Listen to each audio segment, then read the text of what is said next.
Hi, I want to share an email I received. It says, "My name is Josette. I love all your podcasts. I love your book, Mom, I'm Gay, and I'm currently enjoying your book, True Colors. But I'm really struggling with my family, and I need some advice. My parents are regular churchgoers, and they're non-affirming. My dad's dad was a Baptist preacher, and my mom went to church every Sunday growing up.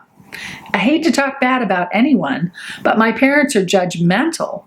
Any chance they get, they talk about people being fat or gay or disgusting. I've known I was gay since I was 13 and now I'm 31. I dated guys my entire life to try to please my family, and I became more and more depressed. I couldn't go on like that. I finally came out to my parents last May. Now I have a girlfriend and I'm happier than I've ever been. But my parents are taking it extremely hard, and they're being very mean. They said I'd better not tell my 90-year-old grandparents because they'll have a heart attack and die. My mom says she has severe panic attacks now, and she can't wrap her head around any of this. I sent her your book, Mom, I'm Gay, and she said she's having immense trouble with it. My dad told me something's off balance with my hormones, and I need shock therapy.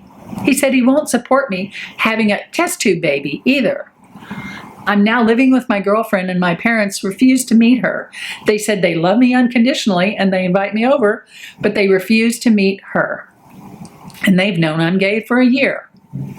I'm sure you've heard stories like this from thousands of people, but I don't know where to go from here. I don't want to lose the relationship with my parents, my family, because I've always been very close with them, but they refuse to acknowledge my life.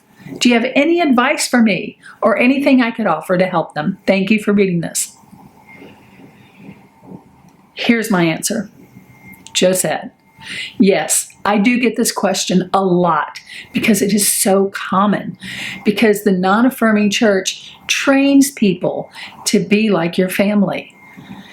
It's not talking bad about someone to name what they're doing to you, to name who they've revealed themselves to be. That's just an honest appraisal of the situation. So here's my question. What do you not want to lose? What exactly is the relationship with your parents? They don't accept you as you are. They think you need shock therapy, which, do I need to say, is completely damaging, horrible, inhumane, unethical. They refuse to accept your life as you're living it. They refuse to meet, acknowledge, let alone love your partner.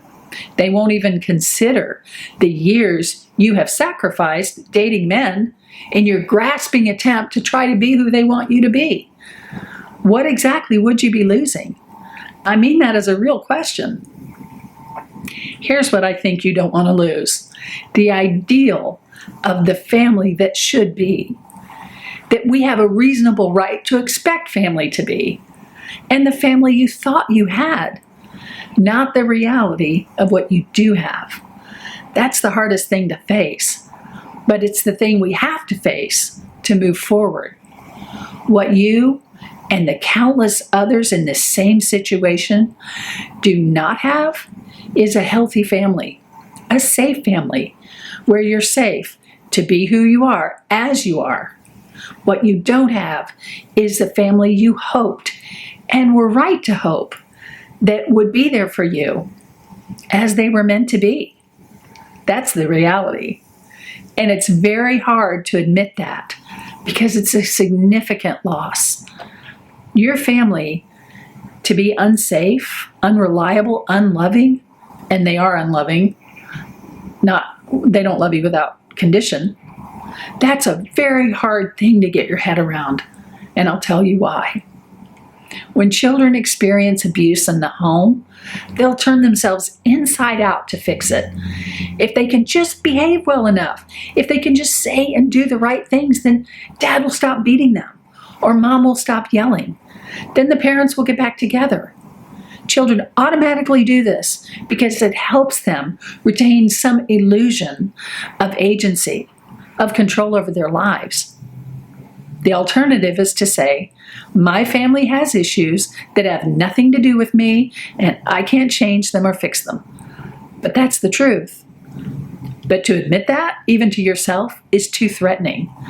A child who says, yeah, I can't change them, means they may be sitting on another 5, 8, 12 years before they can get out. So they kind of subconsciously think, may as well spend those years trying to change something that they can't actually change. You see, that's a subconscious trying to protect us. And if you are at home still waiting to get out of your house so you can be who you know you are, my heart goes out to you. Don't give up. Don't lose heart. Know that your day will come. But if you're already an adult, maybe you've been out of the house for a long time now, and yet you're still trying to gain your parents' approval by your good behavior. Well, that's what you have to break free from. The first thing is to admit your family is unhealthy, dysfunctional. Maybe you thought it was healthy, but then you came out or got pregnant or otherwise moved beyond the conditions of their unconditional love, what you thought was unconditional love. And they revealed that the family never really was healthy. That's a profound loss of a family you know is possible. Maybe you've seen it with others. And it's the family you deserve to have. It would have served you well to have, but you don't in fact have it. Own that and grieve that loss with all your heart. Then recognize the family you actually do have. It's dysfunctional. It's codependent. It won't open its box to save its life. And it takes no responsibility for the dysfunction. Instead, it blame shifts. It's tough because you probably have some sweet memories and you want some more of that, of course. But that's not what this is now. Mom has panic attacks because you're gay? No, that's on her, not on you. Your grandparents are going to have a heart attack and die if you tell them? Please. I don't believe that for a moment. But can I say if it did happen, it would be on them and not on you? I mean, seriously. Christians of this type are so fragile. What have they been going to church all these decades for? To become more fragile? More skittish? More put off by real people that are different from them? And they're taught this, that this is what Jesus came for. Give me a break. Ain't nobody got time for that. But let's be very clear. It's not your job to keep the peace in your family. You can't. You dated men for years, Josette, and it didn't fix anything. You didn't cause the dysfunction and you can't fix it.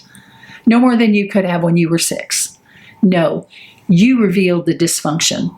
Any of you listening, you revealed the limits of their safety, of their protection, of their love, their worldview, their ability to cope, their healthy function. You pushed those limits. And the Bible these churchgoers and pastors claim to follow tells them to love without condition, to accept people as they are, to sacrifice themselves, even their own lives, let alone their own self-serving beliefs, for those they're supposed to love. They're not interested.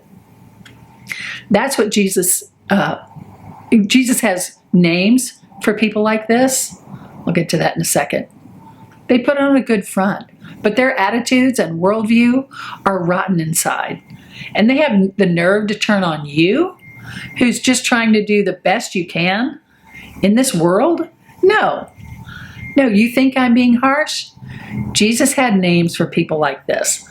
Fools, blind guides, hypocrites, snakes, unmarked graves that people walk on and don't even know it. Pretty well-kept tombs full of dead men's bones. I could go on. And instead of learning this kind of stuff in their churches, they're instead being told how wrong you are. So here are the steps. First, to admit the family you don't have, and then to grieve the loss of the family that you don't have, and then to acknowledge the family you do have, and then move on with your life. Because to move on is the only way for you to find your own life and health. But what if they change? They'll let you know. If they find their way to true mental health, they'll let you know. But what if they don't change? Yeah, there's nothing you can do. I know you probably want to hang around to help them change, but you can't. How long have you been trying? So then you go and enjoy your life with your partner or your hope for a partner. That's where your future is. Your future is not in sweeping up the shrapnel of a war waged against the LGBTQ community in church. No. And I say this to all of you watching that have similar stories. Reclaim your heart. You'll need it to move into the beautiful life that's ahead of you. Remember, you are beloved and you deserve to love and be loved. It serves you well. Don't settle for anything less. We have vibrant, affirming, chosen family community. Just come say hello at freedhearts.org. Go, love and be loved.